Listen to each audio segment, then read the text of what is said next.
Hello, everyone. We are here. We're here together. We're all in the same room, and that room is called the internet. That doesn't make any sense, but that's okay. We're going to study the unmerciful servant today. We're going to do a parable of the unmerciful servant, which means, what does unmerciful mean? Having no mercy. Yes, having no mercy. What does mercy mean?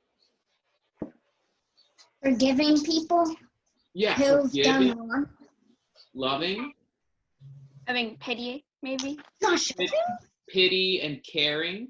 And so the unloving, unforgiving, unpitying, uncaring, caring servant. That's what this parable is. That's what we call this parable.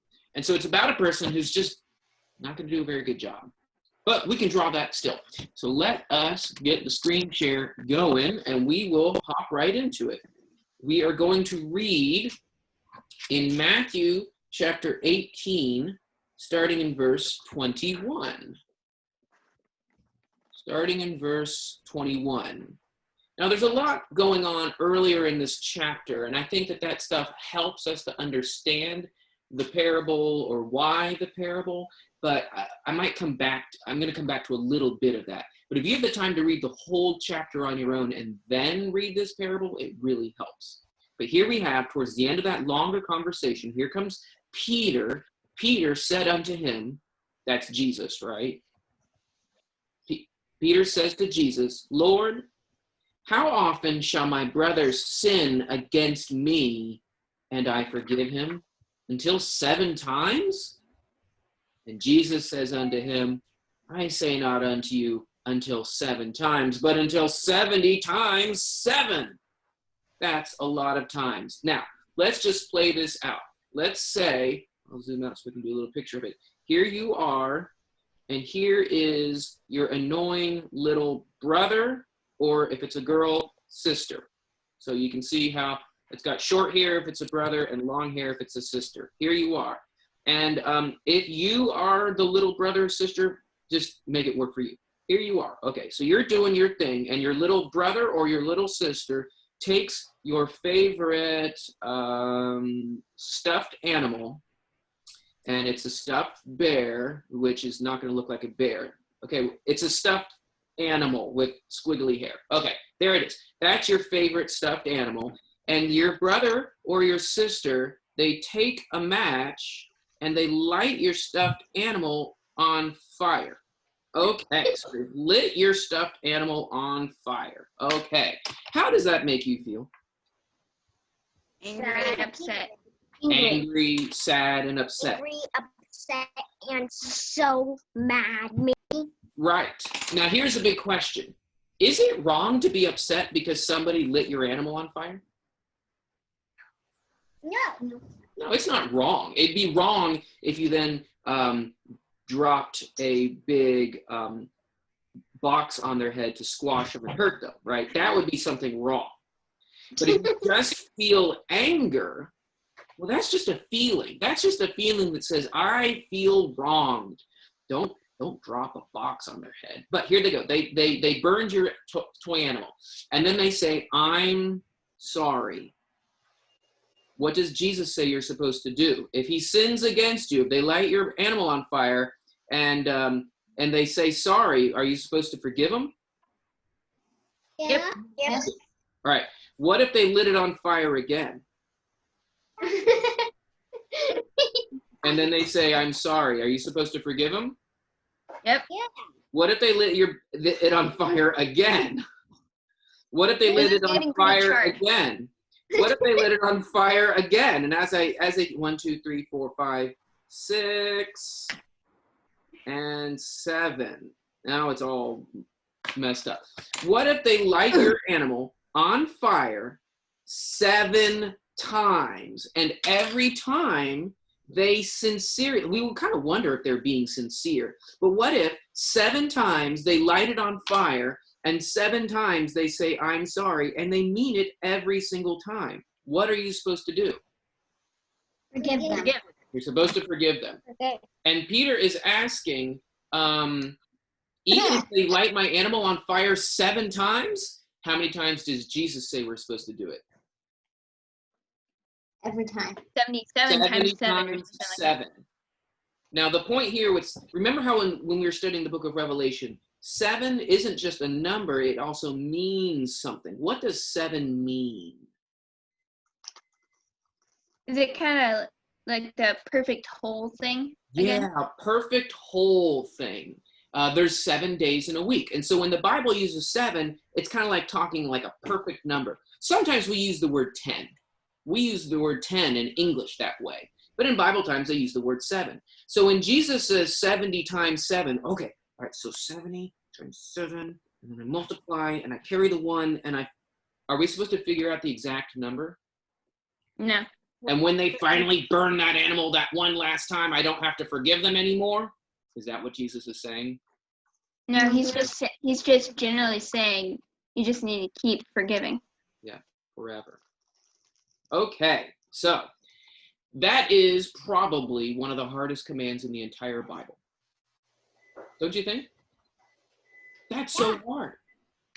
That is so hard. Because my little brother and my little sister and my poor stuffed animal, they did it 7. Okay, now, it's usually not going to look that silly. I'm kind of telling it like a silly story. But is it true? Do people do things and they hurt your feelings? And Jesus is saying that we need to forgive them. Is forgiveness fun? Not every time. It might be sometimes. Oh, I'm so happy. Don't worry. It's okay. I forgive you. I love you. And that can be joy. If they did it 7 times in a day, oh, I forgive you. It starts getting harder. But Jesus is trying to teach us how important that is. Now, here's the interesting thing. Did Jesus answer this? Did he say it to a children's classroom? No. Who was he answering? Who was he talking to? Peter. He was talking to Peter. So was he talking about a bunch of brothers and sisters having a hard time with a stuffed animal? No. He's talking about adults. And so what's really great is that all of you kids are taking the time to try to learn right now, I have to forgive even though it's hard, so that when you're an adult, you'll be good at it.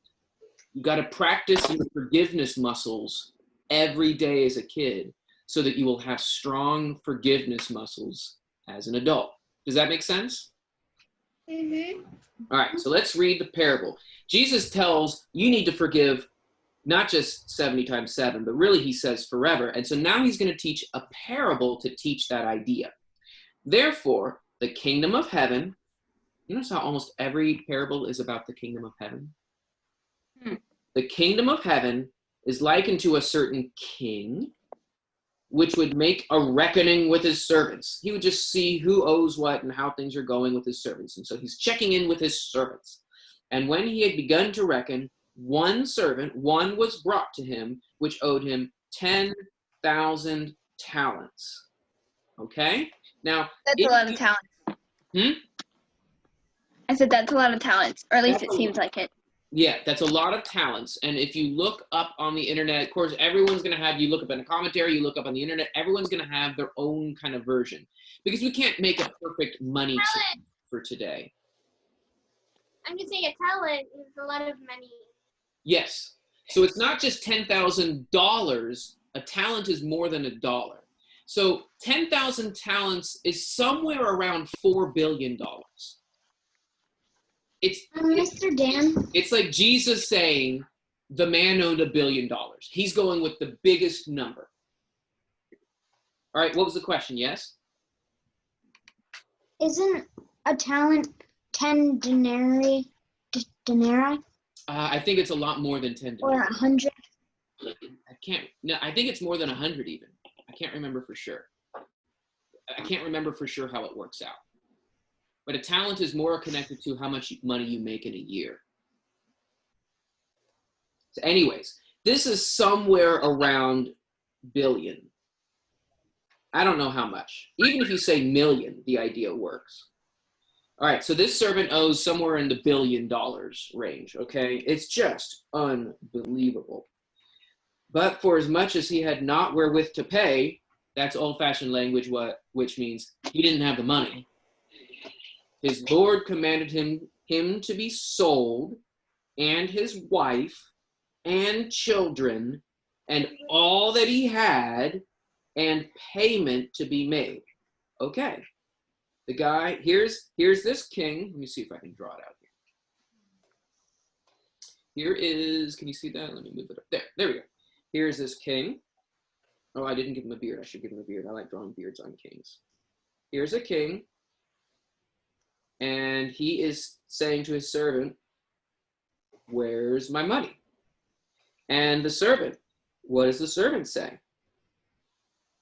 I don't have it. I can't pay it. I can't pay it. I don't have the money. And you can do the I don't have money arms, which are kind of like this. Or you could have it like where he's emptying out his pockets, and his pockets are empty. That's another way you can show that he has no money. Like, look, I emptied out my pockets of my little cargo shorts. He has lots of pockets in cargo shorts, so that's a bigger deal. I emptied out all my pockets, and I'm going to make him bald. I emptied out all my pockets, and I just don't have any money. I don't have any money. And so here's the consequence. Right here is the consequence. Well, then you need to be sold into slavery and your whole family into slavery, and I'll get that money. And you need to sell all of your things, and I'll get that money. Do you think it could make up to be $1 billion? No. No. Here's my question. See how I gave this man kind of the sad eyes and a frowny face because he's worried and he's upset and he doesn't have the money? What does the king feel? Do we have any of the king's feelings in the story? Anger. I can imagine it, but it doesn't say anger. The consequence is pretty extreme, but he's a king. Kings can do stuff. So it's interesting. We don't know how the king feels yet. All right, so let's read a little bit more of the story. The servant therefore fell down and worshiped him and begged him. That word worship can mean begging and praying and pleading, okay? Not just worshiping him like a god, but really begging him. I didn't draw him doing, on his hands and knees, but you get the idea. The servant fell down saying, Lord, have patience with me and I will pay all. Wait a minute. How long are you going to have to wait for someone to pay back $1 billion? Do you think the guy can ever pay back $1 billion? It'll be a while. You can't do it. He's not going to be able to do it. And the Lord of the servant, that king, being moved with compassion. There we have a feeling. There we know how this man feels. Being moved with compassion, released him and forgave him the debt. How does this king feel? Sorry. If we're going to draw an emotion on this king, what kind of emotion? He feels Compassion. Compassion. What's another word for compassion? Love. Love, care, concern, Pity. There's the forgiveness. So when he's saying, I need to throw you into slavery to get the money, I don't think maybe he was angry, but we don't know. But at the end here, when he forgives him, there's this pity. I don't want to give him like a major happy smile. Hooray, I don't get my money. But there's this pity. Okay. Let's see what we can do. I don't know how to draw pity, but that's my attempt. This is a man who has, instead of a handful of the money he was supposed to get, instead he has a handful of heart. And instead of this man giving money, what does the king give to this man? Love. Freedom. Love. Freedom. Compassion. Isn't that a wonderful gift? Oh, yeah. He can't give anything, but he can give love back to him. That's pretty cool. But that's not the end of the parable. That is a demonstration of forgiveness. If you owe somebody $1 billion and you say, I'm sorry, it's kind of like this. It's kind of like this. I'm sorry, I don't have $1 billion. Well, Jesus says this king is going to forgive, and that's a really good thing. But let's see how the rest of the parable goes. But the servant went out and found one of his fellow servants, so a brother or a friend, which owed him 100 pence. And this is more like denarii. That's a bad this translation doesn't like to use the word denarii. And so about the denarii, 100 denarii is probably around like $11,000. So I'm just going to call it $10,000. Let's compare this. Is $10,000 a lot of money? Yes. Yes. It is. Yeah. How does $10,000 compare with $1 billion? Not very much. Not very much. Yeah. I mean, do you just have $10,000 to give somebody today? No. No. Will you ever in your life have $1 billion to give somebody? Probably not. No. If you worked hard, you could probably get $10,000. But this other one? Oh my goodness. Well, the servant went out and found one of his fellow servants, which owed him $10,000, and he laid hold of him and took him by the throat, saying, "Pay me what you owe." So this fellow servant fell down and besought him and prayed to him, saying, "Have patience with me, and I will pay thee." So the servant, how did I draw this servant? Okay, he's bald, he's got cargo shorts. Let's draw him down here. So here's this servant. He finds a friend. And what does he do when he finds a servant that doesn't have the money? What did he do to him? Grabs him by the neck. He grabs him by the neck. And so you can really, really draw this like. I did draw the fellow servant with you. And so if he's grabbing him by the neck, what is this servant's emotion? He's probably scared. This one here is scared, right? Because he doesn't have the money. What about that first servant? How does he feel, do you think? Mad. He's angry and he's mad.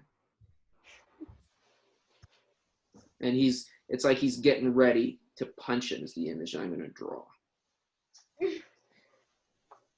Got a big old punching arm. He's got The that other one punching is arm so there. much more skinny. Yeah, I better put him on a box. The other one is so much skinnier. He's got to hold him up. Okay. So this is the guy who was forgiven 1 billion, right? And this guy owes 10,000, right? And this man who owes $10,000 say, "Have patience with me, I will pay thee." Those are aren't they the exact same words that this guy said? Oh, look, we can even do a word bubble. How fun that I can do a word bubble for the text. He's saying the same words that this guy said. Let's see what he says now. I wonder if these words that come out of his mouth are going to go into his ears and then down to his heart, right? He could say, "Oh, I said that myself. I should also have compassion." Okay? Let's see what he says.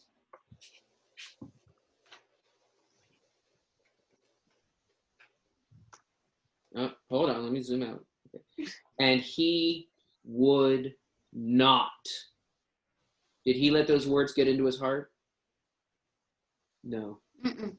But he went and cast him into prison till he should pay that which was due. He threw him, this is him throwing him into the prison bars. Mr. Dan, can you move the phone and we can't see? Thanks. Here he is in prison. He's holding on the bars, and he's so sad because he's stuck in prison. Not a very good drawing, but you get the idea. He's stuck in prison and he's sad. And here he is. He's holding on the bars. How can I pray? How can I pay? How can I be okay? This is terrible. And that man, he throws him into prison. I'm guessing still there's a lot of anger in his heart. Look at my guy waving his arm. Yeah. And so this Oh, nice. is just a really sad moment. This is what you call injustice. This is what you call being without mercy. That's why they call this the unmerciful servant. All right. So when his other fellow servants saw what was done, other people, they see this. And I imagine their mouths are like, what? They see it and they can't believe it. Why is he doing this? They were exceeding sorry. And they came and told their Lord all that was done. And then this Lord called unto him and says to him, you wicked servant, I forgave you all that debt because you asked me, because you besoughtest me, because you begged me. Shouldn't not thou also have had mercy on thy fellow servant, even as I had mercy on thee, even as I had mercy on thee? I'm even going to put it in yellow. Even as God has mercy on us, is what that's talking about. And his Lord was wroth, was angry, and delivered him to the tormentors till he should pay all that was due. And now Jesus gives us the lesson. So shall also my heavenly Father do unto you, if you not forgive everyone your brother from your hearts. If you don't forgive from your heart, not just with your words, but if you don't really mean it, if you don't forgive your brother or your sister from your heart, this is the ending. So let's draw that last part. We're going to draw that last part. I'll draw it back here. Think about that lesson that Jesus teaches. Think about it. I think it's an easy one for you guys to learn. It just makes sense. It makes absolute sense. It's not a very hard parable to understand. Here is the servant.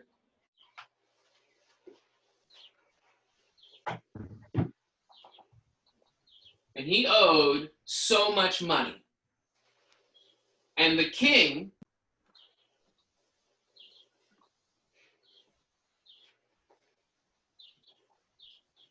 what did the king give him? Mercy? Mercy.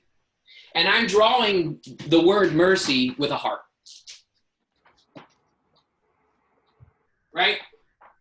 The king gave him heart, gave him love, gave him mercy.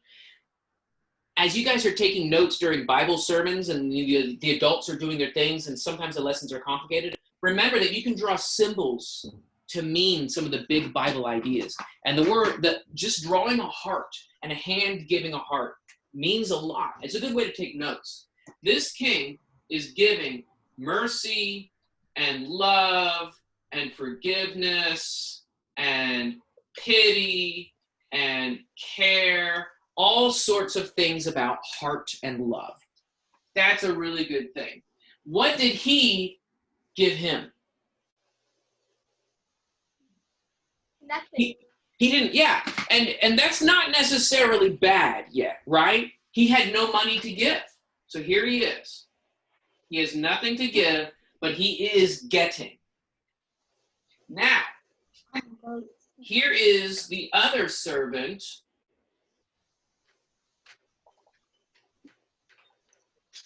And he owes, okay, this is billion.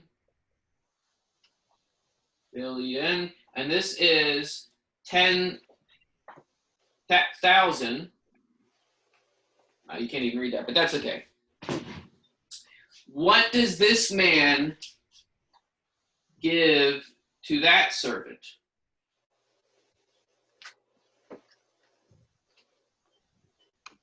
What does this servant give to his fellow servant? Anger? Well, he sure gave him something. First, he grabbed him by the throat,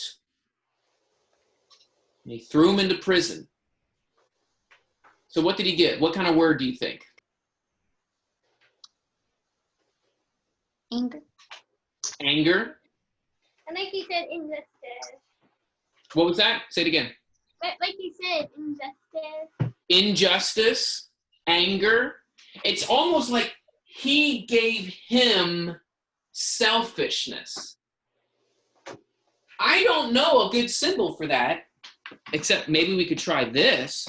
He gave him a broken heart, or upside down heart, maybe. Broken.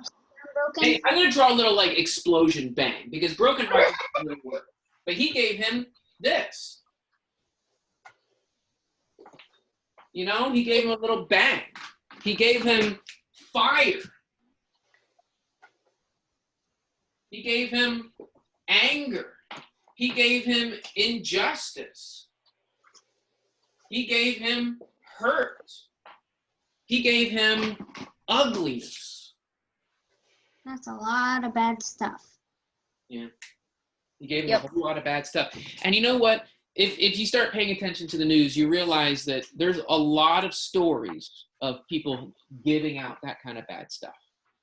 There's some bad things going on in the world right now, and it breaks my heart. But it happens. Now think about this. He gave him love. Did this man have anything to give back? No. No. But if he passed on love to this man, if he took this heart and passed it on to him, I bet it would be like giving love back to the king. Does that make sense?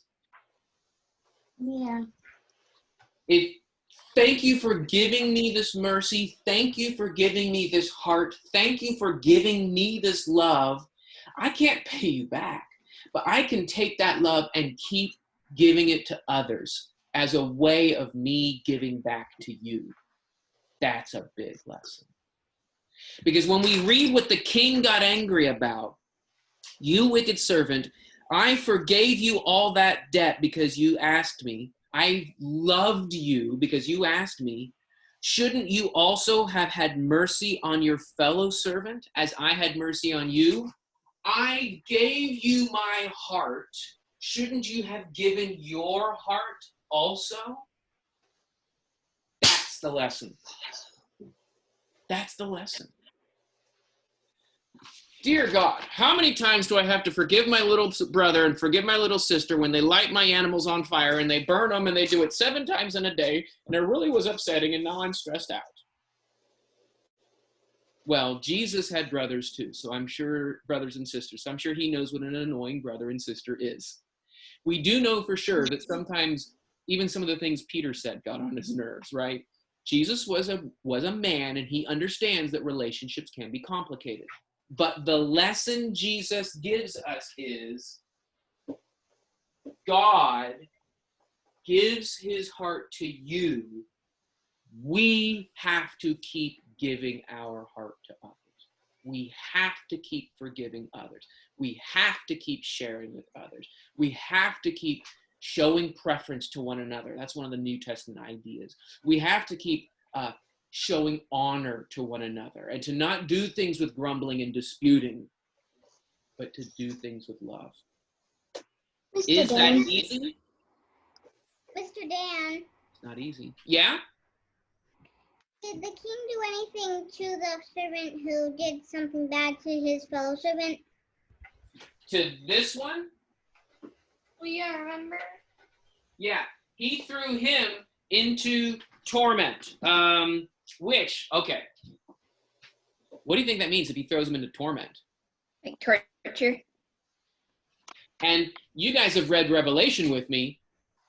Doesn't that sound like the lake of fire kind of an ending? The parable talks about it as torment and torture, and so it sounds like getting put into prison. That's what the parable sounds like. But we know that if this is God, you're not just getting thrown into prison. You're going to get thrown into the lake of fire and brimstone. Mr. Does that Dan, make sense? The parable's just not about prison. But we've read Revelation. We know where the liars and we know where the selfish people get punished in the lake of fire. So, in this parable, Jesus tells a story about a man who grabs somebody by the throat. That's terrible. You might draw the picture, and it's kind of a fun picture to draw, right? You know, it's fun to draw pictures. That is a terrible, terrible thing. I think every family in the world should have a rule. We don't hit. And the reason a family needs that rule is because it's God's rule. And you need to take that rule upon yourself. I'm not going to pay back. I'm not going to make a fist. I'm not going to have that anger. I'm going to do what I can to forgive. And if they light my teddy bear on fire again, I might have to ask my mom to take the matches away. But I need to learn how to forgive. I need to learn how to forgive. And I'll be honest with you guys. This is one of the hardest commands for me to follow. It's just hard. Any questions before we close? I have a question. Yeah? Isn't like when the servant who got forgiven, when he gave anger to his fellow servant, it was being sort of being ungrateful for the forgiveness that he got. Yeah. That's a good one. It's like God gave me his heart and I just broke it because I don't care anymore. Jesus died on the cross for me. I'm just going to be a jerk. We cannot be this way. We got to learn from this parable. All right. Well, I think I'm going to close off there. This was a lot of fun. I had fun with you guys. Thank you so. Oh, I'll catch you out another time. Thank you so much, guys. This was good. I have a question. Thank you. Cool. I'll see you in a minute, bud.